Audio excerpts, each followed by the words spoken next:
हरिः ओम् आपादमौलिपर्यन्तं गुरूणाम् आकृतिं स्मरेत् तेन विघ्नाः प्रणश्यन्ति सिद्धन्ति च मनोरथाः।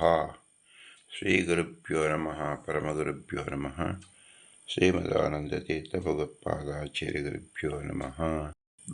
मन्मनोभीष्टवरदं सर्वाभीष्टफलप्रदं पुरन्दरगुरुं वन्दे दासश्रेष्ठं दयानिधिं विद्याविनयसम्पन्नान् शान्तादिगुणबृंहितान् सत्शास्त्रप्रवचनशक्तान् एलेबिलार्यान् गुरून् भजे। पृथ्वीमण्डलमध्यस्थाः पूर्णबोधमतानुगाः वैष्णवाः विष्णुहृदयाः तान् नमस्ते गुरुर्मम। हरिः ओं। ಶ್ರೀಶಾಪಾಹಿ. ಅನಂತಕೋಟಿ ಬ್ರಹ್ಮಾಂಡ ಎಂಬುದು ಶ್ರೀ ಪುರಂದರದಾಸರು ರಚಿಸಿದ ಭವ್ಯ ಗ್ರಂಥ. 180 ಗದ್ಯಗಳು ಶಾಸ್ತ್ರ ಪ್ರಮೇಯಗಳಾಗಿದೆ. 81ನೇ ಗದ್ಯ ಪುರಾಣ ಪುರುಷೋತ್ತಮ ಎಂಬುದು. ಪುರಾಣ ಪುರುಷೋತ್ತಮ ಎಂಬುದರಲ್ಲಿ ನಾವು 18 ಪುರಾಣಗಳನ್ನು ಅವಲೋಕಿಸುತ್ತಿದ್ದೆವು. ಪ್ರಸ್ತುತ ಕೂರ್ಮ ಪುರಾಣದಲ್ಲಿ ಚಿಂತಿಸುವ ಮುಂದಿನ ವಾಕ್ಯ ಹೀಗಿದೆ: ಸಬೀಜ ವೈಷ್ಣವೋ ಯೋಗೋ ನಿರ್ಬೀಜಸ್ತನ್ಯದೇವತಾ ಬೀಜಂ ವಿಷ್ಣು ಹಿ ಜಗತಃ ಶಾಖಾಜ್ಯಶ್ಚ ಅನ್ಯದೇವತಾ. ಸಬೀಜ ವೈಷ್ಣವೋ ಯೋಗೋ ನಿರ್ಬೀಜಸ್ತನ್ಯದೇವತಾ ಬೀಜಂ ವಿಷ್ಣು ಹಿ ಜಗತಃ ಶಾಖಾಜ್ಯಶ್ಚ ಅನ್ಯದೇವತಾ. ಭಗವಂತ ಸಕಲಕ್ಕೂ ಬೀಜರೂಪನಾಗಿದ್ದಾನೆ. ಬೀಜ ಅಂದರೆ ನಾವು ನೋಡಿದಂತೆ ಸಸ್ಯ ಬೀಜ ಪರಿಣಾಮಕಾರಿಯಾಗಿ ಉಳಿತಕ್ಕಂಥದ್ದಾಗಿದೆ. ಆದ್ದರಿಂದ ಸಬೀಜ ವೈಷ್ಣವೋ ಯೋಗೋ ಅಂತ ಹೇಳಿದಾಗ ಸ್ವಬೀಜ ಯೋಗಕ್ಕೆ ಸಾಧಾರಣವಾಗಿ ಇತರ ವ್ಯಾಖ್ಯಾನಕಾರರು ಸರಿಯಾಗಿ ಅರ್ಥ ಮಾಡೇ ಇಲ್ಲ. ಭಗವದ್ಗೀತೆಯಲ್ಲಿ ಯಥೋ ಯಥೋ ನಿಶ್ಚರತಿ ಎಂದು ಹೇಳಿದ್ದು ನಿರಾವಲಂಬನ ಯೋಗ. ಇಲ್ಲಿ ಭಾಗವತದಲ್ಲಿ ಹೇಳುವುದು ಸ್ವಾಲಂಬನ ಯೋಗ. ಸ ಬೀಜ ಯೋಗ ಅಂದರೆ ವಿಷ್ಣು ಉಪಾಸನ ರೂಪವಾದ ಯೋಗ ಅಂತ ಹೆಸರು. ಅದರ ಅನ್ಯದೇವ ಉಪಾಸನೆ ನಿರ್ಬೀಜ ಯೋಗ ಅನಿಸುತ್ತದೆ. ಏಕೆಂದರೆ ಜಗತ್ತಿನಲ್ಲಿ ಅಭಿವ್ಯಕ್ತಿಗೆ ವಿಷ್ಣು ಕಾರಣ. ಜಗತ್ತಿನ ಅಭಿವ್ಯಕ್ತಿ ಯಾರಿಂದ ಹುಟ್ಟಿತು ಅಂದರೆ ವಿಷ್ಣುವಿನಿಂದ ಹುಟ್ಟಿತು ಅಂತ ಕಾರಣ. ಆದ್ದರಿಂದ ಅವನು ಬೀಜದಂತೆ. ಅನ್ಯ ದೇವತೆಗಳು ಜಗದ್ವೃಕ್ಷದ ಶಾಖೆ ಉಪಶಾಖೆಗಳಂತಿರುವುದು ಎಂದು ಕೂರ್ಮ ಪುರಾಣ ತಿಳಿಸ್ತಾ ಇದೆ. ಸಬೀಜ ವೈಷ್ಣವ ಯೋಗ ನಿರ್ಬೀಜ ಸ್ತನ್ಯ ದೇವತಾ. ಹಾಗಾದರೆ ಭಗವಂತ ಹೇಗೆ ಬೀಜ ಆಗ್ತಾನೆ? ಕೊಂಬೆಗಳು ಬೇರೆ ದೇವತೆಗಳು ಅಂತ ಹೇಳಿದಾಗ ಪರಿಣಾಮ ಆಯ್ತಲ್ಲ. ವಿಷ್ಣುವೇ ಜಗದಾಕಾರವಾಗಿ ವಿಶ್ವವನ್ನು ಸೃಷ್ಟಿಸಿದ ಅಂತ ಯಾಕೆ ಹೇಳಬಾರದು? ಭಗವಂತನೇ ವಿಶ್ವದ ಆಕಾರದಲ್ಲಿ ಇದ್ದಾನೆ ಅಂತ ಹೇಳಿದರೆ ಏನು ತಪ್ಪಾಗುತ್ತದೆ ಅಂತ ಹೇಳಿದರೆ, ಈ ಪ್ರಕರಣದಲ್ಲಿ ಭಗವಂತನ ನಿಮಿತ್ತ ಕಾರಣ ಅಂದರೆ ಶಾಸ್ತ್ರದಲ್ಲಿ ಹೇಳಿದ್ದಾರೆ. ಅದನ್ನು ಮುಖ್ಯವಾಗಿ ಅದನ್ನು ಸ್ಥಾಪನೆಯೂ ಮಾಡಿದ್ದಾಗಿದೆ. ಇದು ಭಾಗವತದ 3ನೇ ಅಧ್ಯಾಯ 3ನೇ ಸ್ಕಂದ. ಶ್ರೀ ವೇದವ್ಯಾಸ ದೇವರು ಭಗವಂತ ಬ್ರಹ್ಮದೇವರು ಹೇಗೆ ಉಪಾಸನೆ ಮಾಡಿದರು ಮತ್ತು ಭಗವಂತನು ಆರಾಧಿಸಲು ಮುಖ್ಯವಾದ ಕ್ರಮ ಯಾವುದು ಎಂಬುದನ್ನು ಪ್ರಕರಣವಾಗಿದೆ. ಯೋಗಸ್ಯ ಲಕ್ಷಣಂ ವಕ್ಷೇ ಸಬೀಜಸ್ಯ ರೂಪಾತ್ಮನಜೇ ಮನೋ ಏನೈವ ವಿಧಿನ ಪ್ರಸನ್ನಂ ಯಾತಿ ಸತ್ಪಥಂ ಅಂಥೇಳಿ ಭಗವಂತನೇ ಅಂತ ವೇದವ್ಯಾಸ ದೇವರೇ ಬ್ರಹ್ಮನನ್ನು ಹೊಂದುವ ರೀತಿ, ಬ್ರಹ್ಮನನ್ನು ತಿಳಿಯುವ ರೀತಿಯನ್ನು ಇಲ್ಲಿ ತಿಳಿಸ್ತಾ ಇದ್ದಾರೆ. ಅಷ್ಟಾಂಗ ಯೋಗ ಪ್ರಕಾರ.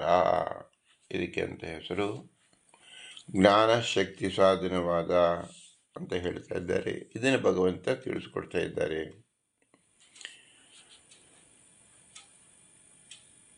ಯಾವ ಪ್ರಕಾರದಿಂದ ವಿಧಿನಾಯೇವ ಶ್ರೀಹರಿ ಶರಣು ಹೊಂದಿದ ಪ್ರಪನ್ನಂ ಮನಸ್ಸು ಪರಬ್ರಹ್ಮ ಮಾರ್ಗವನ್ನು ಸತ್ಪಥಂ ಹೊಂದುವುದೋ ಯಾತಿ ಅಂತಹ ವಿಷ್ಣು ಸಹಿತವಾದ ಸಬೀಜ ಸಾಷ್ಟಾಂಗ ಯೋಗದ ಲಕ್ಷಣ ಹೇಳುತ್ತೇನೆ ಅಂತ ಹೇಳಿ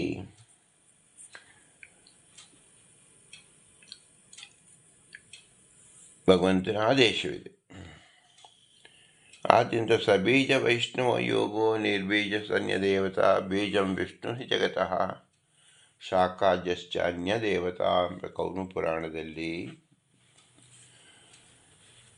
ಸಾಧಕನಾದ ಜೀವ ಅಷ್ಟಾಂಗ ಯೋಗವನ್ನು ಯಾವ ರೀತಿಯಲ್ಲಿ ತಿಳಿದುಕೊಳ್ಳಬೇಕು,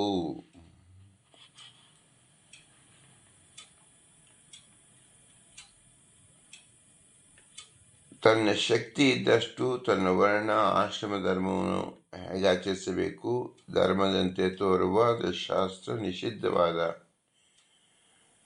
5 ಬಗೆಯ ಧರ್ಮಗಳನ್ನು ಬಿಡುವುದು, ನಿವರ್ತನಂ, ಅದೃಷ್ಟ ಪ್ರೇರಕನಾದ ಶ್ರೀಹರಿ ಅನುಗ್ರಹ ಮಾಡಿಕೊಟ್ಟಿದ್ದರೆಂದರೆ ತೃಪ್ತನಾಗಿರುವುದು, ಬ್ರಹ್ಮಜ್ಞಾನ ಪಾದ ಸೇವೆ ಮಾಡದಂತೆ, 5 ಧರ್ಮಗಳು ದೇಶ ವಿಶೇಷ, ಕಾಲ ವಿಶೇಷ, ಕಾಯಿಕ ವಿಶೇಷ, ವಾಚಿಕ ವಿಶೇಷ ಮತ್ತು ಮಾನಸಿಕ ವಿಶೇಷ ಎಂದ ಹೆಸರು.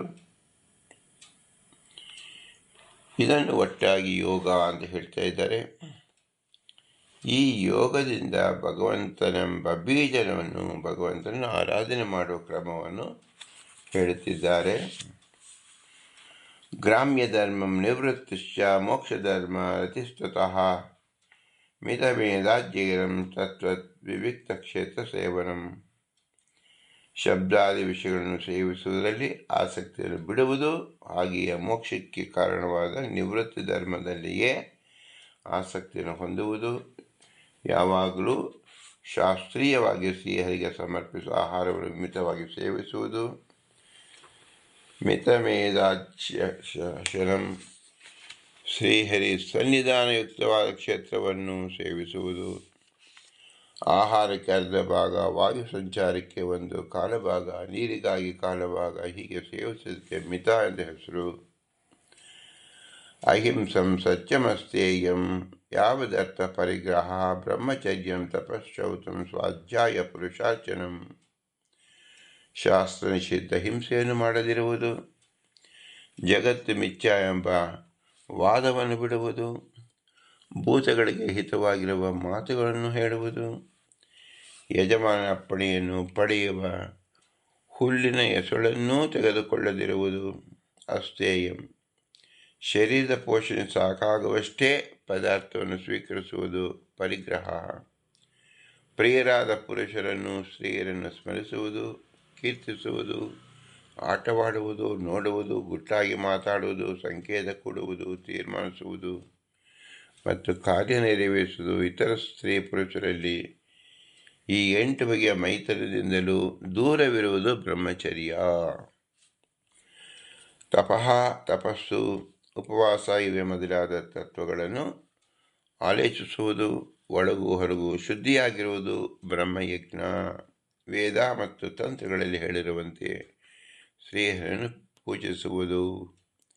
ಅಹಿಂಸಾ ಸತ್ಯಮಸ್ತೇಯಂ ಯಾವದರ್ಥ ಪರಿಗ್ರಹ ಬ್ರಹ್ಮಚರ್ಯಂ ತಪಶೌಚಂ ಸ್ವಾಧ್ಯಾಯ ಪುರುಷಾರ್ಚನಂ. ಮೌನಂ ಸದಾಸನಜಯ ಸ್ಥೈರ್ಯಂ ಧೈರ್ಯಂ ಪ್ರಾಣಜಯ ಶನೈಃ ಪ್ರತ್ಯಾಹಾರಶ್ಚೇಂದ್ರಿಯಾಣಂ ವಿಷಯಾನಿ ಮನಸಾ ಹೃದಿ. ಶ್ರೀಹರಿ ವಿಚಾರ ವಿನಃ ಮತ್ತೇನನ್ನು ಆಡದಿರುವುದಕ್ಕೆ ಮೌನ ಅಂತ ಹೆಸರು. ಯಾವಾಗಲೂ ಪದ್ಮಾಸನ ಮೊದಲಾದ ಆಸನದಲ್ಲಿ ಕುಳಿತರೂ ಶ್ರಮವಾಗದಂತೆ ಅವುಗಳನ್ನು ಗೆದ್ದಿರುವುದು, ವೈಷ್ಣವ ಸಿದ್ಧಾಂತದಿಂದ ಚಲಿಸದಿರುವುದು, ಎಂತಹ ಕಷ್ಟ ಬಂದರೂ ಧೈರ್ಯಗೆಡದಿರುವುದು, ಮೆಲ್ಲನೆ ಅಂದರೆ ಶನೈಹಿ ಪ್ರಾಣಾಯಾಮಗಳಿಂದ ವಾಯುವನ್ನು ಜಯಿಸುವುದು, ಉಸಿರಾಟವನ್ನು ಹತೋಟಿಯಲ್ಲಿಟ್ಟುಕೊಳ್ಳುವುದು, ವಾಯುವಿನ ಅನುಗ್ರಹ ಸಂಪಾದಿಸುವುದು, ಇಂದ್ರಿಯಗಳನ್ನು ಶಬ್ದಾದ ವಿಷಯದಿಂದ ಹಿಮ್ಮೆಟ್ಟಿಸಿ ಮನಸ್ಸಿನಿಂದ ಹೃದಯದಲ್ಲಿರುವ ಶ್ರೀಹರಿಯ ಕಡೆಗೆ ಸ್ಥಾಪಿಸುವುದು ಪ್ರತ್ಯಾಹಾರ. ಮೌನಂ ಸದಾಸನ ಜಯ, ಸೈಜ್ಯಂ ಧೈರ್ಯಂ ಪ್ರಾಣಜಯ ಶನೈಃ, ಪ್ರತ್ಯಾಹಾರಶೇಂದ್ರಿಯಾಣಂ ವಿಷಯಾನ್ ಮನಸಾ ಹೃದಿ. ಸ್ವಾದಿಷ್ಟನಾಮ ಏಕದೇಶೇ ಮನಸಾ ಪ್ರಾಣಧಾರಣಂ, ವೈಕುಂಠಲೀಲಾಭಿಧಾನಂ ಸಮಾಧಾನಂ ತಥಾತ್ಮನಃ. ಶ್ರೀಹರಿಯ ಪಾದಾಧಿಷ್ಠಾನ ಸ್ವಾಧಿಷ್ಠಾನಂ, ಒಂದೊಂದೇ ಅವಯವಗಳಲ್ಲಿ ಏಕದೇಶೀಯ ಮನಸ್ಸಿನಿಂದ ಅದರ ವ್ಯಾಪಾರವನ್ನು ಸ್ಥಿರವಾಗಿ ನಿಲ್ಲಿಸುವುದು. ಶ್ರೀಹರಿ ಕ್ರೀಡೆಗಳೆನಿಸುವ ಸೃಷ್ಟಿ ಸ್ಥಿತಿ ಸಂಹಾರ ಮೊದಲಾದ ಕಾರ್ಯಗಳನ್ನು ನಿರಂತರ ಸ್ಮರಣೆ ಮಾಡುವುದು. ಮನಸ್ಸಿನ ಪ್ರಯತ್ನವಿಲ್ಲದೆ ಸಮಾಧಾನಂ, ಶ್ರೀಹರಿಯಲ್ಲಿ ಸ್ಥಿತಿಯು ಧಾರಣ. ಪರಮಾತ್ಮನ ಅವಯವಗಳಲ್ಲಿ ಒಂದೊಂದನ್ನು ಪ್ರತ್ಯೇಕವಾಗಿ ಸ್ಮರಿಸುತ್ತಾ ಅದರಲ್ಲಿ ಮನಸ್ಸನ್ನು ಇಂದ್ರಿಯಗಳನ್ನು ನೆಲೆಗೊಳಿಸುವಿಕೆ ಧಾರಣ ಎನಿಸುತ್ತದೆ. ಧ್ಯಾನ ಅಂದರೆ ಎಲ್ಲ ಅವಯವಗಳಲ್ಲಿ ಹರಿಯ ಗುಣಗಳನ್ನು ಚೆನ್ನಾಗಿ ಪ್ರಯತ್ನಪೂರ್ವಕವಾಗಿ ಚಿಂತಿಸುವುದು ಸಮಾಧಿ.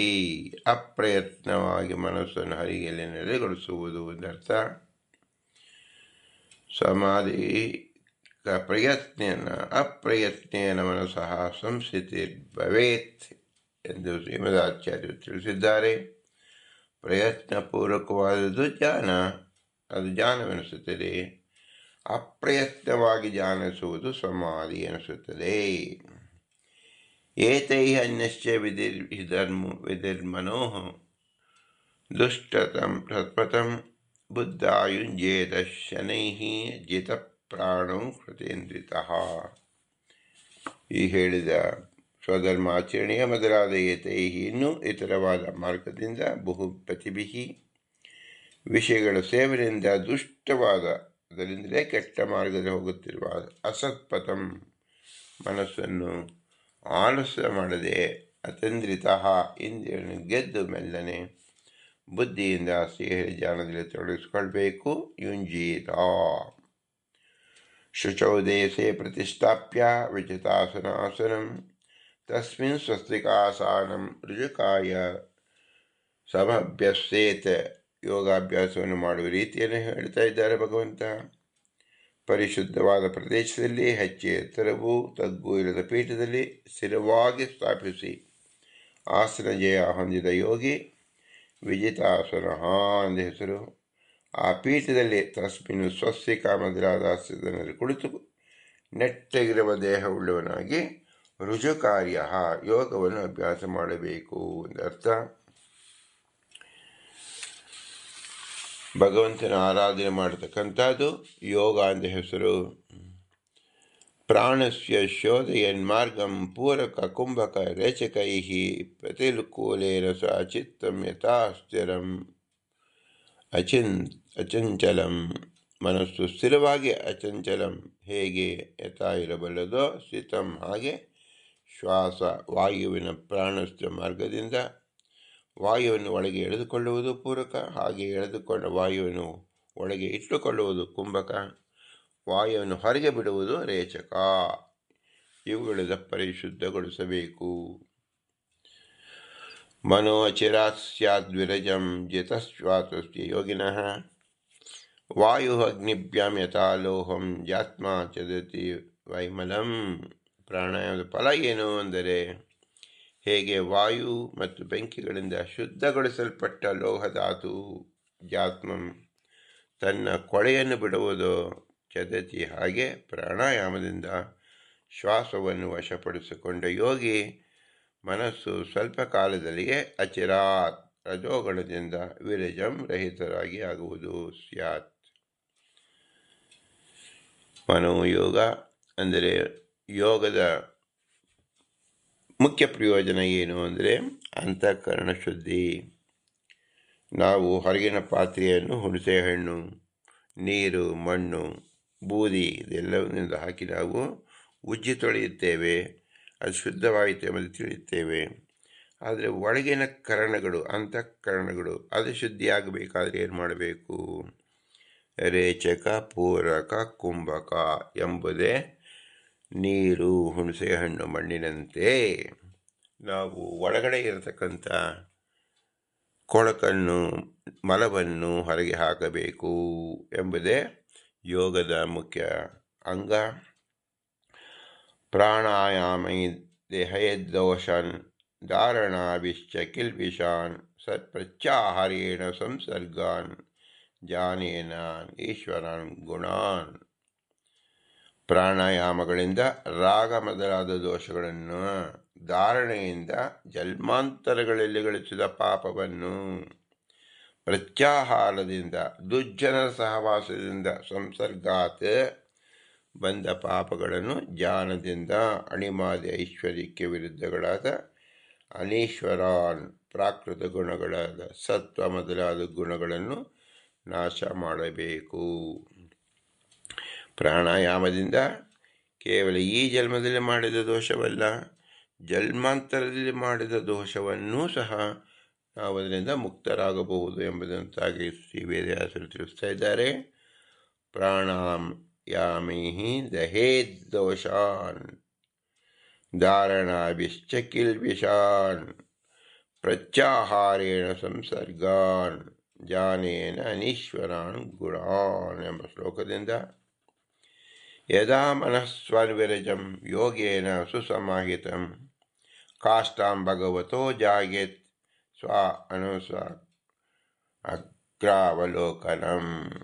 ಮನಸ್ಸು ದೋಷರಹಿತವಾದ ಮೇಲೆ ಮಾಡಬೇಕಾದೇನು? ಯಾವಾಗ ಯೋಗಿ ಮನಸ್ಸು ಶುದ್ಧವಾಗಿ ವಿರಜಂ ಏಕಾಗ್ರತೆಯಿಂದ ಯೋಗೇನ ಸ್ಥಿರವಾದ ಸಮಾಧಿಯುಕ್ತವಾಗಿ ಸುಸಮಾಹಿತವಾಗುವುದೋ ಆಗ ತನ್ನ ಮೂಗಿನ ಕೊನೆಯಲ್ಲಿ ದೃಷ್ಟಿಯುಳ್ಳವನಾಗಿ ಶ್ರೀಹರಿಯ ಮೂರ್ತಿಯನ್ನು ಕಾಷ್ಟಾಂ ಧ್ಯಾನ ಮಾಡಬೇಕು. ಹೇಗೆ ಧ್ಯಾನ ಮಾಡಬೇಕು ಭಗವಂತನನ್ನು ಅಂದರೆ ಪ್ರಸನ್ನವದನಾಂಬೋಜಂ ಪದ್ಮಗರ್ಭಾರುಣೇಶ್ವರಂ ನೀಲೋತ್ಪಳದಳ ಶ್ಯಾಮಂ ಶಂಖಚಕ್ರಗದಾಧರಂ ಲಸತ್ಪಂಕಜ ಕಿಂಜಿಲ್ ಕಂಪಿತಕೌಶಯವಾಸಂ ಶ್ರೀವತ್ಸವಕ್ಷಸಂಭ್ರಾಜತ್ ಕೌಸ್ತುಭಾಮುಕ್ತಕಂದರಂ ಮತ್ವದ್ವಿರೇಕಕೊಲೆಯ ಪರೀತಂ ವನಮಾಲೆಯ ಪರಾಗ್ಯಾಹಾರವಲಿಯ ಕಿರೀಟಾಂಗದನೂಪುರಂ ಕಾಂಚೀಗುಣೋಲ್ಲಸಶ್ರೇಣಂ ಹೃದಯಾಂಭೋಜವಿಸ್ಫರಂ ದರ್ಶನಾಯ ತಮಂ ಶಾಂತಂ ಮನೋನಯನನಂದನಂ ಅಪೀಚ್ಯ ದರ್ಶನಂ ಶಶ್ವತ್ ಸರ್ವಲೋಕನಮಸ್ಕೃತಂ ಸಂತಂ ವಯಸಿ ಕೈಶೋರೆ ವೃತ್ಯಾನುಗ್ರಹಕಾರತರಂ ಕೀರ್ತವ್ಯಾತೀರ್ಥಯಶಸಃ ಪುಣ್ಯಶ್ಲೋಕಯಶಸ್ಕರಂ ಜಾಯೇದ್ದೇವಂ ಸಮಗ್ರಾಗ್ಯಂ ಯಾವಂಚವತೆ ಮನಃ.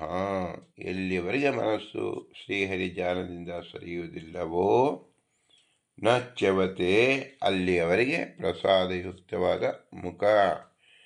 ಮುಖಕಮಲವುಳ್ಳ ಕಮಲದ ಒಳಭಾಗದಂತೆ ಕೆಂಪಾಗಿರುವ ಕಣ್ಣುಗಳೆಲ್ಲ ಕನ್ನೈದಿರಿಗೆ ಎಸಳಿನಂತೆ ಶ್ಯಾಮಲ ವಣ್ಣವುಳ್ಳ ಶಂಖಚಕ್ರಗದೆಯನ್ನು ಧರಿಸಿರುವ ಚೆನ್ನಾಗಿ ಅರಳಿರುವ ಕಮಲದ ಪರಾಗದಂತೆ ಹಳದಿಯ ಬಣ್ಣದ ರೇಷ್ಮೆ ಪೀತಾಂಬರವನ್ನು ಹುಟ್ಟಿರುವ ಶ್ರೀವತ್ಸ ಚಿಹ್ನೆಯನ್ನು ವಕ್ಷಸ್ಥಲದಲ್ಲಿ ಹೊಂದಿರುವ ಪ್ರಕಾಶಮಾನವಾದ ಕೌಸ್ತುಭ ರತ್ನದಿಂದ ಕೂಡಿದ ಕುತ್ತಿಗೆಯುಳ್ಳ ಮದಿಸಿದ ಭ್ರಮರಗಳಿಂದ ತುಂಬಿದ ವನಮಾಲೆಯಿಂದ ಕೂಡಿರುವ ಪರೀತಂ ಅತ್ಯಂತ ಬೆಲೆಬಾಳುವ ಆಹಾರ, ಕಡಗ, ಕಿರೀಟ, ಕೇಶಾಭರಣ ಮತ್ತು ಕಾಲಿನ ಆಭರಣಗಳುಳ್ಳ ನಡುಪಟ್ಟಿಯ ಎಳೆಗಳಿಂದ ಪ್ರಕಾಶಿಸುತ್ತಿರುವ ನಿತಂಬ ಪ್ರದೇಶವುಳ್ಳ ಭಕ್ತರ ಹೃದಯ ಕಮಲವೇ ಪೀಠವಾಗಿ ಉಳ್ಳ ಅತ್ಯಂತ ಸುಂದರವಾದ ಶಾಂತವಾದ ಮನಸ್ಸು ಕಣ್ಣುಗಳಿಗೆ ಆನಂದವನ್ನು ಕೊಡುವ 16 ವರ್ಷವದಂತೆ ಕಾಣುವ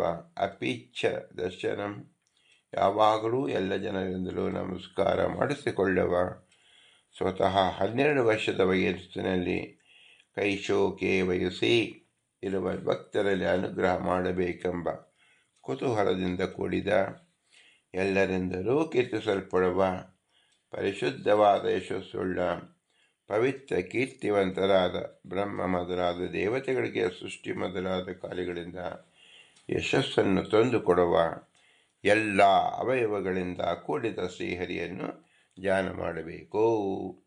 ಕಾಷ್ಟಾಂ ಅನೇಕ ಅರ್ಥಗಳಿದೆ.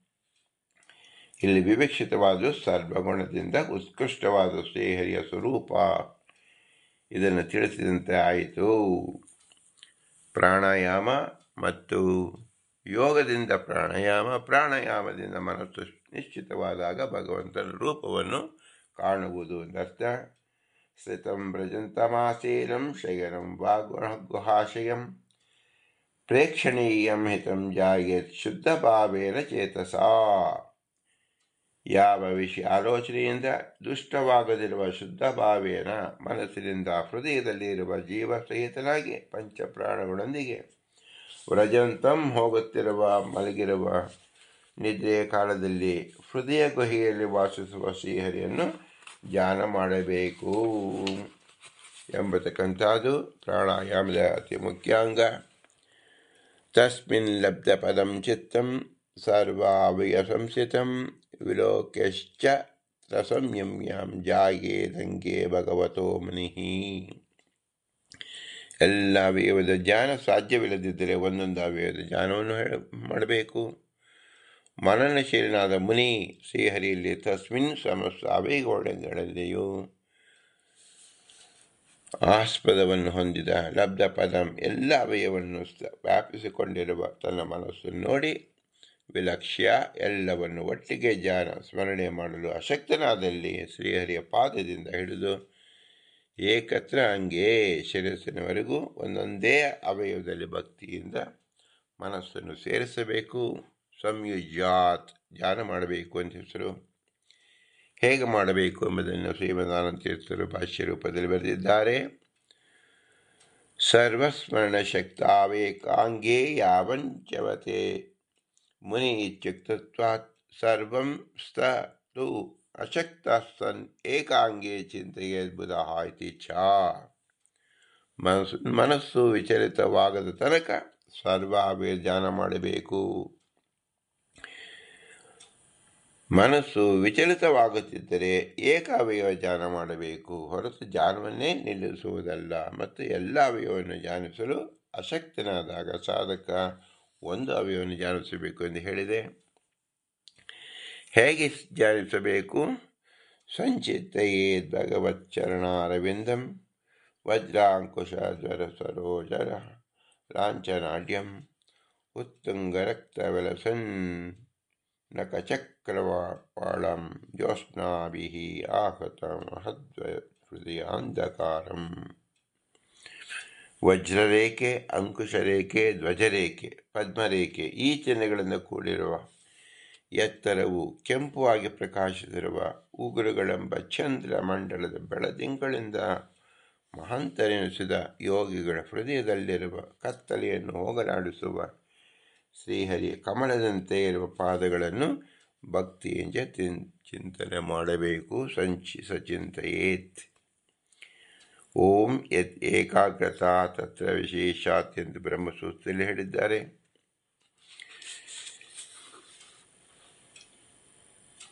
ಇದು ಕಪಿಲರೂಪಿ ಪರಮಾತ್ಮ ತನ್ನ ತಾಯಿಗೆ ಅಷ್ಟಾಂಗ ಯೋಗವನ್ನು ಹೇಳಿದ ರೀತಿಯಾಗಿದೆ.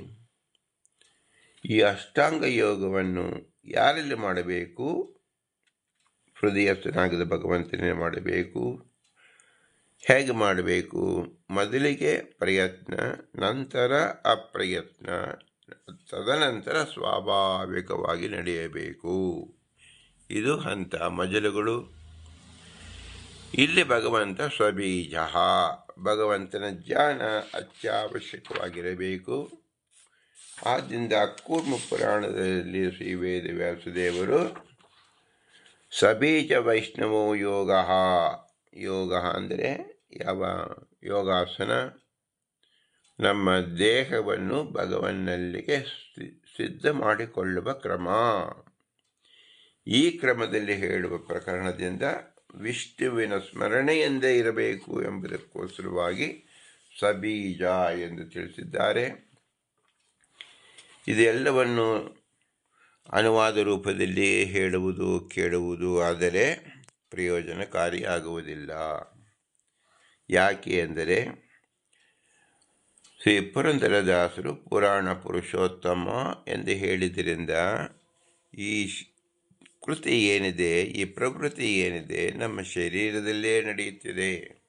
ಯಾವ ಶರೀರದಲ್ಲಿ ನಡೆಯುತ್ತಿದೆ? ಜನ್ಮಾಂತರ ಶರೀರದಲ್ಲೂ ನಡೆದಿತ್ತು, ಈಗಲೂ ನಡೆಯುತ್ತಿದೆ. ಅದನ್ನು ನಾವು ಗ್ರಹಿಸಬೇಕು.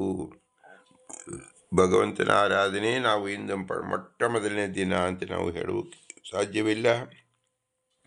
ಪ್ರತಿ ಜೀವರು ಎಣಿಕೆಗೆ ಸಿಲುಕದಷ್ಟು ಜನ್ಮವನ್ನು ತಾಳಿರುತ್ತಾರೆ. ಸಾಧಕ ಜೀವರು ಪ್ರತಿ ಜನ್ಮದಲ್ಲಿಯೂ ಸಾಧನೆಯನ್ನು ಮಾಡುತ್ತಾ ಇರ್ತಾರೆ. ಆದ್ದರಿಂದ ಯೋಗ ಉಪಾಸನೆಯಲ್ಲಿ ಎಷ್ಟರ ಮಟ್ಟಿಗೆ ಅವರು ಹಿಂದಿನ ಜನ್ಮದಲ್ಲಿ ಸಾಧಿಸಿದ್ದರು, ತಮ್ಮ ಹಿಡಿತದಲ್ಲಿ ಬಂದಿದ್ದರು ಎಂಬುದನ್ನು ಅವರವರೇ ಅರಿತುಕೊಳ್ಳಬೇಕು. ಪುರಾಣ ಎಂಬುದು ಈ ಡಿಕ್ಷನರಿಯಂತೆ ಎಲ್ಲ ಶಬ್ದಗಳು ಅರ್ಥವನ್ನು ಒದಗಿಸುತ್ತದೆ. ಆದರೆ ನಿಮಗೆ ಬೇಕಾದ ಅರ್ಥದ ಅನುಸಂಧಾನವನ್ನು ಮಾಡಿಕೊಂಡಾಗ ನಿಮಗೆ ಪ್ರಜ್ಞೆಯಲ್ಲಿ, ಸ್ಮರಣೆಯಲ್ಲಿ ಉಳಿದಿರುತ್ತದೆ.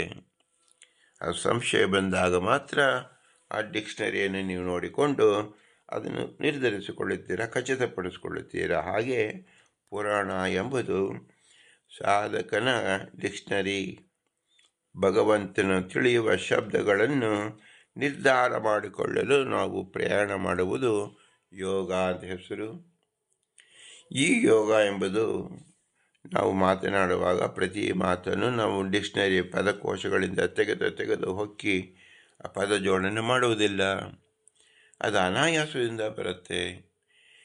ಇದು ಹೇಗೆ ಸಾಧ್ಯವಾಗುತ್ತೆ ಅಂದರೆ, ಮನುಷ್ಯ ಜನ್ಮದಲ್ಲಿಯೇ ನಾವು ಅನೇಕ ಜನ್ಮಗಳಲ್ಲಿ ಬಂದು ಮಾತಾಡುವುದನ್ನು ಕಲಿತಿರುತ್ತೇವೆ, ನೋಡುವುದನ್ನು ಕಲಿತಿರುತ್ತೇವೆ, ಕೇಳುವುದನ್ನು ಕಲಿತಿರುತ್ತೇವೆ, ಧ್ಯಾನ ಮಾಡುವುದನ್ನು ಕಲಿತಿರುತ್ತೇವೆ. ಪಂಚ ಇಂದ್ರಿಯಗಳ ವ್ಯಾಪಾರವನ್ನು ಇಂದ್ರಿಯಾದಿ ದೇವತೆಗಳು ನಮ್ಮಲ್ಲಿ ನಿಂತು ಮಾಡುತ್ತಾ ಇರ್ತಾರೆ. ಅದರ ಅನುಭವ, ಅದರ ಪರೀಕ್ಷಾ ಮತ್ತು ಅಭ್ಯಾಸ ನಮ್ಮಲ್ಲಿ ನಿರಂತರವಾಗಿ ಇರುತ್ತದೆ. ಆದ್ದರಿಂದ ಈ ಜನ್ಮದಲ್ಲಿ ಭಗವಂತನ ನಾವು ಆರಾಧನೆ ಮಾಡೋಕ್ಕೆ ಹೋದಾಗ ಹಿಂದಿನ ಜನ್ಮದಲ್ಲಿ ಎಷ್ಟರ ಮಟ್ಟಿಗೆ ನಮಗೆ ಸಾಧ್ಯವಾಗಿದೆಯೋ ಅಲ್ಲಿಂದ ಮುಂದೆ ಹೋಗಬೇಕು. ಅದನ್ನು ಹೇಗೆ ಗುರುತಿಸಿಕೊಳ್ಳುವುದು? ಅದಕ್ಕೋಸ್ಕರವಾಗಿ ಅನಾಯಾಸ, ಮೊದಲು ಪ್ರಯತ್ನ, ಆಮೇಲೆ ಅಪ್ರಯತ್ನ, ಮುಂದೆ ಅನಾಯಾಸ ಅಂತ ತಿಳಿಸಿದ್ದಾರೆ ವೇದವ್ಯಾಸದೇವರು. ನಮಗೆ ದಿನ ಪ್ರವೃತ್ತಿಯಲ್ಲಿ ನಾವು ನೋಡುತ್ತೇವೆ, ಉಸಿರಾಟದಲ್ಲಿ ನಮ್ಮ ಪ್ರಯತ್ನವೇನಿದೆ, ಇದು ಅಪ್ರಯತ್ನ ಅಂತ ಹೇಳಬೇಕು. ಮತ್ತು ಸಹಜ ಸ್ಥಿತಿಯಲ್ಲಿ ಉಸಿರಾಟವಾಗ್ತಾ ಇದೆ, ಇದು ವಾಯುದೇವರ ಅನುಗ್ರಹವೂ ಹೌದು. ಆ ಜೀವರು ಉಸಿರಾಟವನ್ನು ಆಡುವುದು ಅನೇಕ ಜನ್ಮದಿಂದ ಅಭ್ಯಾಸವನ್ನು ಮಾಡಿಕೊಂಡಿರುವುದರಿಂದ ಅನಾಯಾಸ ರೂಪವಾಗಿದೆ. ಇದು ಜೀವನ ಏಕಾಂಶದಲ್ಲಿ ಪ್ರಯತ್ನವೂ ಸೇರಿದೆ. ಏಕೆಂದರೆ ಮೃತ ಶರೀರವಿದ್ದಾಗ, ವಾಯುದೇವರಿದ್ದಾಗ ಯಾತಕ್ಕೆ ಉಸಿರಾಟವೂ ಆಗುವುದಿಲ್ಲ ಅಂದರೆ ಆ ಜೀವನ ಕೇವಲ ಒಂದು ಅಲ್ಪ ಅಂಶ ಏನಿದೆ, ಅಲ್ಪ ಅಂಶವನ್ನು ನಿಲ್ಲಿಸಿರುತ್ತಾನೆ ಅಂತ ಅರ್ಥ. ಅದು ಅನಾಯಾಸ ಎಲ್ಲ ನಿರಾಯಾಸವಾಗಿರುತ್ತದೆ. ಆದ್ದರಿಂದ ನಾವೆಲ್ಲವೂ ಉಸಿರಾಡುತ್ತೇವೆ. ಉಸಿರಾಡುವಾಗ ಯಾರೂ ಆಯಾಸ ಪಡುವುದಿಲ್ಲ. ಇದು ಜನ್ಮಾಂತರ ಸಂಸ್ಕಾರವನ್ನೇ ತಿಳಿಸ್ತಾ ಇದೆ. ಯಾವ ರೋಗಿಗಳಿಗೆ ಒಂದು ಉಸಿರಾಡುವುದು ಎಷ್ಟು ಕಷ್ಟ ಎಂಬತಕ್ಕಂಥದ್ದು ಅವರ ಅನುಭವ ಇರುತ್ತದೆ. ಯಾರಿಗೆ ಆ ರೋಗ ಇರುವುದಿಲ್ಲವೋ ಅವರಿಗೆ ಉಸಿರಾಟ ಎಂಬತಕ್ಕದ್ದು ಅನಾಯಾಸವಾಗಿರುತ್ತದೆ ಮತ್ತು ಅಪ್ರಯತ್ನವಾಗಿರುತ್ತದೆ. ಇದೇ ನಮ್ಮ ಯೋಗಾಸನಕ್ಕೆ ಮೂಲಭೂತವಾಗಿ ಬೇಕಾಗಿರತಕ್ಕಂಥ ಸಾಧನ ಸಾಮಗ್ರಿ. ನಾವು ಉಸಿರಾಟವನ್ನು ಅಪ್ರಯತ್ನವಾಗಿ ಹೇಗೆ ಮಾಡುತ್ತೇವೆಯೋ ಹಾಗೆ ಇಂದ್ರಿಯ ನಿಗ್ರಹವನ್ನು ಮಾಡಬೇಕು. ಅದನ್ನು ಸಹ ಮಾಡುತ್ತಿದ್ದೇವೆ ಎಂಬುದನ್ನು ನಿರ್ಧರಿಸಲು ಪ್ರತಿನಿತ್ಯವೂ ನಾವು ಮಲ ವಿಸರ್ಜನೆ ಮಾಡುತ್ತೇವೆ. ಯಾರಿಗೆ ಮಲ ವಿಸರ್ಜನೆ ಮಾಡುವಾಗ ವೇದನೆಯಾಗುತ್ತದೆ? 100ಕ್ಕೆ 99 ಜನರು ಆರಾಮವಾಗಿರುತ್ತಾರೆ. ಮಲ ವಿಸರ್ಜಿಸಿದಾಗ ಇದು ನನ್ನದು ಎಂಬತಕ್ಕಂಥ ಮಮಕಾರ ಇರುವುದಿಲ್ಲ. ಅದು ಬಿಟ್ಟಾಗ ಅವರಿನ್ನು ವಿಶೇಷವಾಗಿ ಮನೋಹರವನ್ನು ಉಲ್ಲಾಸವನ್ನು ಪಡೆಯುತ್ತಾರೆ. ಇದರ ಅರ್ಥವೇನು? ನಾವು ಯಾವೊಂದು ಈ ವಿಷಯದಲ್ಲಿ ಆಗತಕ್ಕಂಥ ರತಿಯನ್ನು ಬಿಡುತ್ತೇವೆಯೋ ಅದು ನಮಗೆ ಮನೋಲ್ಲಾಸವನ್ನು ತರಿಸುತ್ತದೆ. ಎಲ್ಲವನ್ನೂ ತನ್ನದು ನನ್ನದು ಎಂಬ ಅಹಂಕಾರ ಮಮಕಾರಗಳನ್ನಿಟ್ಟುಕೊಂಡಿದ್ದಾಗ ಅದು ನಮಗೆ ಆದಿ ವ್ಯಾಧಿ ರೂಪದಿಂದ ಬಾಧಿಸುತ್ತದೆ. ಅಹಂಕಾರ ಮಮಕಾರಗಳನ್ನು ಪ್ರತಿ ಇಂದ್ರಿಯಗಳಿಂದ ನಾವು ದೂರ ಚಲಿಸಿದಾಗ ನಮಗೆ ಸಹಜವಾಗಿ ಒಳಗಿನ ಆನಂದವನ್ನು ನಾವು ಅನುಭವಿಸುತ್ತೇವೆ. ಆದಿ ವ್ಯಾಧಿಗಳ ಸಂಕಟದಿಂದ ನಾವು ದೂರವಾಗುತ್ತೇವೆ. ಆಗ ಭಗವಂತನ ಆರಾಧಿಸಲು ನಾವು ಸಿದ್ಧವಾಗುತ್ತೇವೆ. ಭಗವಂತನ ಆರಾಧನೆ ಮಾಡುವಾಗಲೂ ಭಗವಂತನ ಕಾಣಲು ಭ್ರೂಮಧ್ಯದಲ್ಲಿ ಭಗವಂತನ ಸ್ಮರಣೆ ಮಾಡಿದಾಗ ಭಗವಂತನೇ ಕಾಣಿಸಿಕೊಳ್ಳುತ್ತಾನೆ. ಹೇಗೆ ಕಾಣಿಸಿಕೊಳ್ಳುತ್ತಾನೆ? ಭಗವಂತ ಕೆಂಪು, ನಮಗೆ ಹೇಗೆ ಸೂರ್ಯೋದಯ ಕಾಲದ ಅರುಣೋದಯ ಕಾಲದಲ್ಲಿ ರಂಗರಂಗಿನ ಆಕಾಶ ಕಾಣುವಂತೆ ನಮ್ಮ ಹೃದಯ ಆಕಾಶದಲ್ಲೂ ಸಹ ಅರುಣೋದಯವಾದಾಗ ಕೆಂಪಗಿರುವ ಆಕಾಶವನ್ನು ನೋಡುತ್ತೇವೆ. ಅಲ್ಲಿ ಸೂರ್ಯಬಿಂಬ ಬೆಳಗಿದಂತೆ ಭಗವಂತ ಸೂರ್ಯನ ಬಿಂಬದಂತೆ ನಮ್ಮ ಪ್ರಕಾಶವಾಗುತ್ತಾನೆ. ಅದು ಬರುತ್ತಾ ಕೆಲವೇ ಕ್ಷಣಗಳಲ್ಲಿ ಅತಿ ಪ್ರಕಾಶಮಾನವಾಗಿ ನಮ್ಮ ಇಡೀ ಶರೀರವನ್ನು ವ್ಯಾಪಿಸಿರುತ್ತದೆ. ನಾವು ಕುಳಿತಿರುವ ಕೋಣೆಯನ್ನು ವ್ಯಾಪಿಸಿರುತ್ತದೆ. ನಾವು ನೋಡುತ್ತಿರುವ ಇಡೀ ವಿಶ್ವವನ್ನೇ ವ್ಯಾಪಿಸಿರುತ್ತದೆ ಆ ಪ್ರಕಾಶ. ಆ ಪ್ರಕಾಶದ ಮಧ್ಯದಲ್ಲಿ ಭಗವಂತನ ಅತೀ ಮನೋಹರವಾದ ಮುದ್ದಾದ ಕೋಮಲವಾದ ಮುಖವನ್ನು, ಭಗವಂತನ ಕಣ್ಣನ್ನು, ಮೂಗನ್ನು, ಶಿರಸ್ಸನ್ನು, ಬಾಯಿಯನ್ನು, ತುಟಿಯನ್ನು, ಕಂಠವನ್ನು, ಶರೀರವನ್ನು ಆಪಾದಮೂಳಿಯಾಗಿ ನಾವು ಕಾಣುತ್ತೇವೆ. ಪ್ರತಿಯೊಂದು ಅಂಗವು ಕೇವಲ ಬೆರಳನ್ನು ಮತ್ತು ಕೂದಲನ್ನು ಸಹ ಸ್ಪಷ್ಟವಾಗಿ ಕಾಣಿಸಿಕೊಳ್ಳುತ್ತಾನೆ ಭಗವಂತ. ಇದು ಹೇಗೆ ಸಾಧ್ಯವಾಗುವುದು? ಜನ್ಮಾಂತರ ಸಂಸ್ಕಾರದಿಂದ ಸಾಧ್ಯವಾಗುವುದು. ಇದು ಹೇಗೆ ಬರುತ್ತದೆ? ನಾವು ಅನೇಕ ಜನ್ಮದಲ್ಲಿ ಪ್ರಯತ್ನ ಪಟ್ಟಿದ್ದೆವು. ಈಗ ಆ ಪ್ರಯತ್ನದಿಂದಲೇ ಕೊಂಚ ಅದರಲ್ಲಿ ಒಳಗೆ ಹೋಗಿ ಕೂಡಲೇ ಸ್ವಾಭಾವಿಕವಾಗಿ ಭಗವಂತನ ದರ್ಶನವಾಗುತ್ತದೆ. ನಾವು ವ್ಯಕ್ತಿಗಳನ್ನು ನೋಡುತ್ತೇವೆ, ಅನೇಕ ಕ್ರಿಯಾಕಲಾಪಗಳನ್ನು ನೋಡುತ್ತೇವೆ. ಆದರೆ ವ್ಯಕ್ತಿಗಳಲ್ಲಿ ಗ್ರಹಗಳ ಪೀಡಿತರಾಗಿದ್ದಾಗ ದುಷ್ಟಕ್ರಿಯೆಗಳನ್ನು ಹೇಗೆ ಮಾಡುತ್ತಾರೋ ಹಾಗೆ ಶಿಷ್ಟಗ್ರಹವಾದ ಅಭಿಮಾನಿ ದೇವತೆಗಳೇ ಅವರಲ್ಲಿ ನಿಂತು ಕಾರ್ಯತತ್ಪರವಾಗುವುದನ್ನು ನಾವು ಗಮನಿಸಬಹುದು. ನಮ್ಮ ನೆರಳು ನಮ್ಮ ಹಿಂದೆ ಇದ್ದಂತೆ ಆ ದೇವತೆಗಳೇ ನಮ್ಮ ಹಿಂದೆ ಮುಂದೆ ಮೇಲೆ ಕೆಳಗೆ ಇದ್ದು ನಮ್ಮನ್ನು ಆ ಕ್ರಿಯೆಯಲ್ಲಿ ಪಡಗಿಸಿಕೊಳ್ಳುತ್ತಾರೆ. ವಾಯುದೇವರಿದ್ದು ಪ್ರಾಣಾಯಾಮವನ್ನು, ಉಸಿರಾಟವನ್ನು ಮಾಡಿಸುತ್ತಾರೆ. ಭಗವಂತ ಅನಂತ ರೂಪದಿಂದ ದೇಹದಲ್ಲಿ ಇದ್ದು ಪರಿವಾರದಿಂದ ಪೂಜಿತಗೊಳ್ಳುತ್ತಾ ಇರ್ತಾನೆ. ಇದೆಲ್ಲವನ್ನು ನಾವು ಕಂಡಾಗ ಇಡೀ ಆಕಾಶವೇ, ಭೂಮಂಡಲ ಅಧಿಷ್ಠಾನ ಆಕಾಶವೇ ಭಗವಂತನ ಪೀಠ ರೂಪವಾಗಿ ಕಂಗೊಳಿಸಿತ್ತು. ಇಡೀ ಆಕಾಶವೇ ಜ್ಯೋತಿರ್ಮಯವಾಗಿ ಪ್ರದೀಪಾಕಾರವಾಗಿ ಕಾಣಿಸುತ್ತದೆ. ಭಗವಂತನಿಂದ ಅಧಿಷ್ಠಾನ ಭೂಮಂಡಲ, ಬೆಳಗುತ್ತಿರುವುದು ಗಗನಮಂಡಲ. ಈ ಮಧ್ಯದಲ್ಲಿ ನಾವು ಎಲ್ಲಿ ನೋಡಿದೆವು? ಭಗವಂತನ ಅವಕಾಶಪ್ರದ, ತಾನಿದ್ದು ಎಲ್ಲರನ್ನೂ ಇರುವಂತೆ ಮಾಡಿಕೊಳ್ಳುವ ಭಗವಂತ.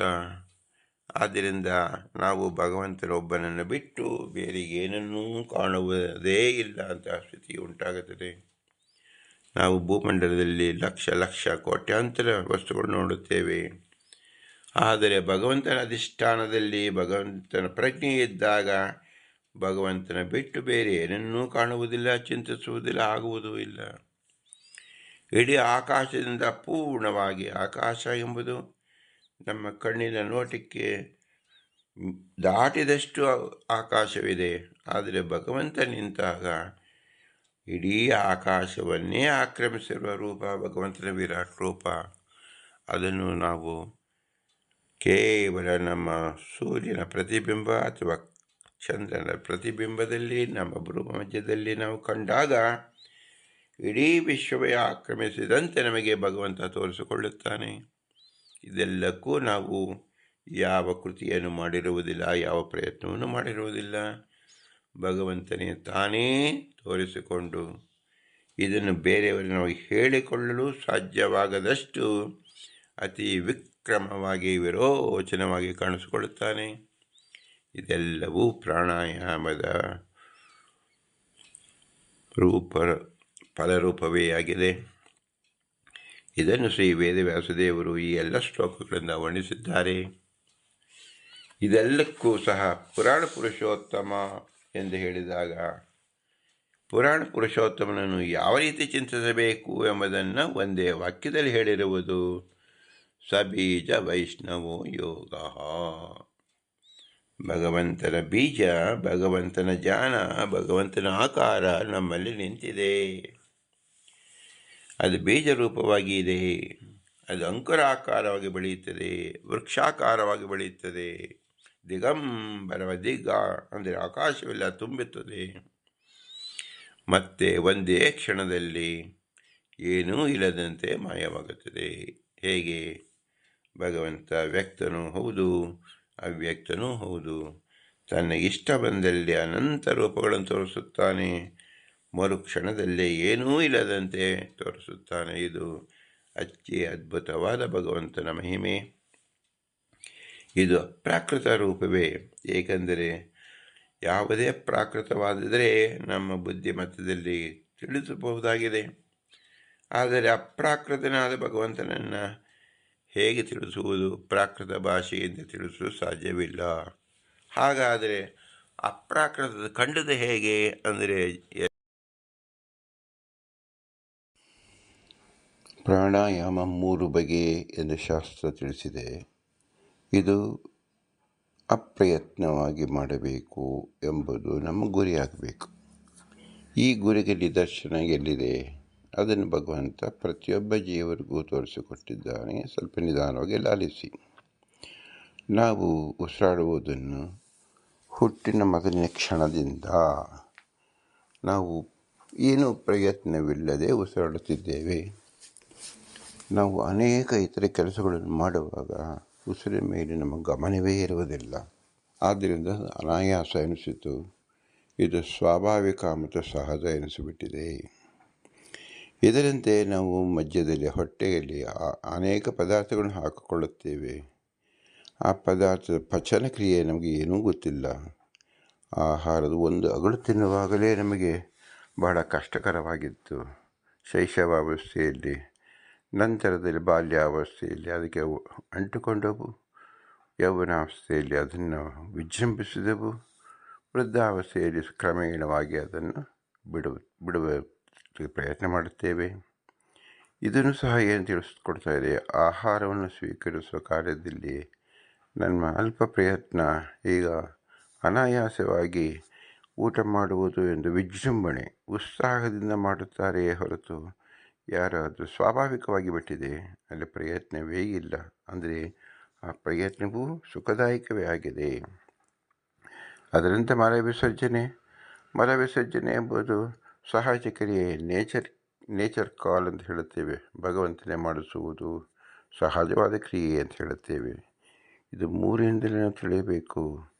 ಪ್ರಾಣಾಯಾಮ, ಭಗವಂತ ಆರಾಧನೆಯೂ ಸಹ ಸಹಜವಾದದ್ದು ಸಜ್ಜನರಿಗೆ. ಆಹಾರವನ್ನು ಬಿಡುವುದು ಸಜ್ಜನರಿಗೆ ಸಹಜವಾದದ್ದು. ಯಾವ ಆಹಾರದಿಂದ ಜೀವ ಸಾಯುವುದಿಲ್ಲ, ಯಾವ ಉಸಿರಾಟದಿಂದಲೂ ಜೀವ ಸಾಯುವುದಿಲ್ಲ. ಯಾವ ಮಲವಿಸರ್ಜನೆ ಮುಂತಾದವುಗಳು ಹೇಗೆ ಮಾಡುತ್ತೇವೆಯೋ ಹಾಗೆ ನಮಗಲ್ಲದ ವಸ್ತುಗಳನ್ನು ಬಿಡುವುದೇ ನಿಜವಾದ ಮಲವಿಸರ್ಜನೆ. ಕಾಮಾದಿಗಳು ನಮಗೆ ಮಲರೂಪವಾದದ್ದು, ಅದನ್ನು ಬಿಡುವುದೇ ಮಲವಿಸರ್ಜನೆ. ನಾವು ಬೇರೆ ಪದಾರ್ಥದಲ್ಲಿ ಗಮನ ಹಾಕದೇ ಇರುವುದೇ ವೈರಾಗ್ಯ. ಭಗವನ್ನಿಷ್ಠ ಮನಸ್ಸಿರುವುದೇ ಉಪಾಸನೆ. ಅದೇ ಯಾವ ಪ್ರಾಣವಾಯು ಉಪಾಯ, ರೇಚಕ, ಪೂರಕ ಮತ್ತು ಕುಂಭಕ. ಆದ್ದರಿಂದ ಪ್ರಾಣಾಯಾಮವೆಂಬುದು ಅತಿ ಸರಳವಾಗಿದೆ.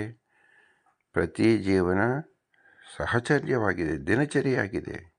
ಇದನ್ನು ಶಾಸ್ತ್ರದಲ್ಲಿ ವಿಸ್ತಾರವಾಗಿ ವೇದವ್ಯಾಸರು ತಿಳಿಸಿಕೊಟ್ಟಿದ್ದಾರೆ. ಆದ್ದರಿಂದ ಇದನ್ನು ಬಹಳ ಕಷ್ಟವಾಗಿ ತಿಳಿಯುವಂಥದ್ದಲ್ಲ, ಅತಿ ಸಾಮೀಪ್ಯವಾಗಿರತಕ್ಕಂಥ ವಿಷಯವನ್ನು ಇಲ್ಲಿ ಪುರಂದರದಾಸರು ಪುರಾಣ ಪುರುಷೋತ್ತಮ ಅಂತ ಹೇಳಿದ್ರಿಂದ ಪುರಾಣದ ಸಹಾಯದಿಂದ ಈ ಪ್ರಾಣಾಯಾಮದ ವಿಶೇಷ ಆಕಾರವನ್ನು ತಿಳಿದುಕೊಂಡು ಭಗವಂತ ಅಲ್ಲಿ ನಿಮಿತ್ತ ಕಾರಣನಾಗಿದ್ದಾನೆ, ಉಪಾದಾನ ಕಾರಣವಲ್ಲ ಎಂಬ ವಿಶೇಷ ಕಾರಣವಾಗಿ ಉಪಾಸನೆ ಮಾಡುವುದೇ ಸಬೀಜ ವಿಷ್ಣು ಎಂಬತಕ್ಕಂಥದ್ದು ಹೇಳಿದ್ದಾರೆ. ಇದನ್ನು ಮುಖ್ಯ ಪ್ರಾಣಾಯಾಮ ಎಂದು ತಿಳಿಯಬೇಕು. ಎಲ್ಲ ಜೀವರು ಅಪ್ರಾಕೃತರೇ ಆಗಿದ್ದೇವೆ. ಆದ್ದರಿಂದ ಅಪ್ರಾಕೃತರಾದ ಜೀವ ಅಪ್ರಾಕೃತರಾದ ಭಗವಂತನ ನಾನಾಯಾಸನ ತಿಳಿಯುವುದೇ ಯೋಗ. ಇದನ್ನು ಪ್ರಾಥಮಿಕವಾಗಿ ನಾವು ಪ್ರಯತ್ನದಿಂದ ಕೂಡಿಸಿಕೊಂಡಿರುತ್ತೇವೆ, ನಂತರ ಅಪ್ರಯತ್ನವಾಗಿ ನಡೆದು ಬರುತ್ತದೆ. ಈಗ ಸಹಜ ಸ್ಥಿತಿಯಲ್ಲಿ ಭಗವಂತನ ಆರಾಧುವ ಕ್ರಮವನ್ನು ಇಲ್ಲಿ ತಿಳಿಸಿದ್ದಾರೆ. ಬ್ರಹ್ಮದೇವರಿಗೆ ಭಗವಂತ ತಿಳಿಸಿದ್ದಾನೆ, ಬ್ರಹ್ಮದೇವರು ಹಾಗೆ ಉಪಾಸನೆ ಮಾಡಿದರು. ಅದೇ ಕಪಿಲ ರೂಪಿಯಾಗಿ ಬಂದು ತನ್ನ ತಾಯಿಗೆ ದೇಹೂತಿಗೆ ತಿಳಿಸಿದನು, ಅವಳು ಸಹ ಅದರಂತೆ ಉಪಾಸನೆ ಮಾಡಿದಳು.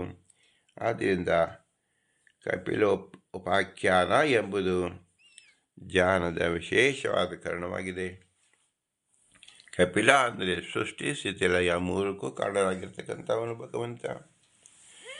ಅದನ್ನು ಪ್ರತಿ ಕ್ಷಣವೂ ಭಗವಂತನ ರೂಪದಲ್ಲೇ ನಾವು ನೋಡಬಹುದು. ಭಗವಂತನ ಅಪ್ರಾಕೃತ ಚಿದಾನಂದ ಕಾಣಿಸಿಕೊಳ್ಳುತ್ತಾನೆ, ಬೆಳಗುತ್ತಾನೆ, ಮರೆಯಾಗುತ್ತಾನೆ. ಇದೇ ಸೃಷ್ಟಿ ಸ್ಥಿತಿ ಲಯ ಎಂಬತಕ್ಕಂಥ ಆ ಕ್ಷಣದಲ್ಲೇ ನಾವು ನೋಡಬಹುದು. ಅದನ್ನು ಒಂದೇ ಶಬ್ದದಲ್ಲಿ ಹೇಳಬೇಕಾದರೆ ಕಪಿಲ ಎಂದು ಹೇಳಬೇಕು. ಶ್ರೀ ಪುರಂದರದಾಸರು ಇದನ್ನು ಪುರುಷೋತ್ತಮ ಅಂತ ಹೇಳಿದ್ದಾರೆ. ಇವೆಲ್ಲವೂ ನಮ್ಮ ಬಿಂಬನ ಪ್ರಕ್ರಿಯೆಗಳಾಗಿದೆ. ಅವನೇ ನಮ್ಮ ಪುರುಷೋತ್ತಮ, ಅವನೇ ನಮ್ಮ ಬಿಂಬರೂಪ. ಆ ಬಿಂಬರೂಪನೇ ಕಪಿಲನ ಉಪದೇಶ ಮಾಡಿದ ವಿರಾಟ್ ರೂಪ. ಅವನನ್ನು ಹೊಂದುವ ಮಾರ್ಗವೇ ಉಪಾಸನಾ ಮತ್ತು ಯೋಗ, ಅದೇ ಪ್ರಾಣಾಯಾಮ. ಅದಕ್ಕೋಸ್ಕರವಾಗಿ ನಮ್ಮಲ್ಲೇ ಉಸಿರಾಟ ಮತ್ತು ಮಲ ವಿಸರ್ಜನೆ ಎರಡು ಕಾರ್ಯವನ್ನು ನಮ್ಮ ಪ್ರತಿನಿತ್ಯವೂ ಮಾಡುತ್ತಿದ್ದೇವೆ. ಇದರಲ್ಲಿ ನಮ್ಮ ಮೊದಲಿಗೆ ಕಿಂಚಿತ್ ಪ್ರಯತ್ನವಿತ್ತು, ನಂತರದಲ್ಲಿ ಅಪ್ರಯತ್ನವಾಗಿದೆ, ನಂತರದಲ್ಲಿ ಸ್ವಾಭಾವಿಕವಾಗಿದೆ. ಈ ಎರಡು ಪ್ರಕ್ರಿಯೆಗಳನ್ನು ನಾವು ತಿಳಿದಾಗ ಭಗವಂತನು ಹೇಳುವ, ವೇದವ್ಯಾಸರು ಹೇಳುವ ಎಲ್ಲವೂ ಸಮಂಜಸವಾಗಿ ನಮಗೆ ಕಾಣುತ್ತದೆ ಮತ್ತು ಸಹಜವಾಗಿ ಕಾಣುತ್ತದೆ. ಇದನ್ನೇ ಶ್ರೀ ಪುರಂದರದಾಸರು ಪುರಾಣ ಪುರುಷೋತ್ತಮ ಎಂದು ವ್ಯಾಖ್ಯಾನ ಮಾಡಿರುವುದು. ಎಲ್ಲವೂ ನಮ್ಮ ಕೈಗಟ್ಟಿಗುವಂತೆ ಇದೆ, ಆದರೆ ನಾವು ಕಣ್ಣು ಬಿಟ್ಟು ನೋಡಬೇಕು. ಮನುಷ್ಯ ಜನ್ಮದಲ್ಲಿ ಮಾತ್ರ ಸಾಧನೆ ಮಾಡಬಹುದಾದಂಥ ಅತಿ ವಿಲಕ್ಷಣವಾದ ಭಗವತ್ ಚಿಂತನೆಯೇ ಇದಾಗಿದೆ. ಭಗವತ್ ಚಿಂತನೆ ಮಾಡುವಾಗ ವೇದವ್ಯಾಸರೇ ಭಗವಂತ ತಮ್ಮ ಅಂಗವನ್ನು ತೋರಿಸಿದಾಗ ಅವನು ವಿಶಿಷ್ಟಾಂಗವಾಗಿ ಕೂಡಿರುತ್ತಾನೆ. ಭಗವಂತನ ಪ್ರತಿಯೊಂದಂಗೂ ಆನಂದಮಯವಾಗಿದೆ. ಭಗವಂತನ ವರ್ಣಿಸಲು ಯಾವ ಶಬ್ದವೂ ಸಾಲದು. ಅವನನ್ನು ನೋಡುತ್ತಾ ಅನುಭವಿಸುವ ಮಾತ್ರ ಸಾಧ್ಯವೇ ಆಗಬೇಕು. ಆದ್ದರಿಂದ ಸದಾಕಾಲ ಅವನ ಆರಾಧನೆಯಲ್ಲಿ ಲೀನವಾಗಿರಬೇಕು ಎಂಬುದೇ ಮುಖ್ಯ ತಾತ್ಪರ್ಯ. ಅದೇ ಬ್ರಹ್ಮಾಂಡದಿಂದ ಪಿಂಡಾಂಡ ಉಪಾಸನೆ, ಅದೇ ಬಿಂಬ ಉಪಾಸನೆ. ಅದನ್ನೇ ಶ್ರೀ ಪುರಂದರದಾಸರು ಪುರಾಣ ಪುರುಷೋತ್ತಮ ಎಂದು ತಿಳಿಸಿರುವುದು. ಇಂತಹ ವಿಶೇಷ ವಿಷಯವನ್ನು ತಿಳಿಸಿದ ಶ್ರೀ ಪುರಂದರದಾಸರಿಗೆ ಅನಂತಾನಂತ ನಮಸ್ಕಾರಗಳನ್ನು ಸಲ್ಲಿಸಿ ಅವರ ಅಂತರ್ಯಾಮಿ ಆಗ್ತಕ್ಕಂಥ ಪುರಂದರವರಿಗೆ ಭೂಯಿಷ್ಠಾಂತೆ ನಮ್ಮ ಉಕ್ತಿಮಿದೇಮ ಎಂದು ಹೇಳಿ, ಇಂತಹ ವಿಶೇಷವಾದ ಪ್ರಜ್ಞೆ ಬರಲು ಸಾಧ್ಯವಾದದ್ದು ಕೇವಲ ಮನುಷ್ಯ ಶರೀರ. ಮನುಷ್ಯ ಶರೀರ ಭಗವಂತ ಕೊಟ್ಟಿದ್ದು. ಈ ಕೊಡುವುದಕ್ಕೆ ಕಾರಣಭೂತರಾಗಿ ತಂದೆ ತಾಯಿಗಳು ಅನುಗ್ರಹ ರೂಪವನ್ನು ಸ್ಮರಿಸಬೇಕು. ಅವರು ನಿಲ್ಲಲು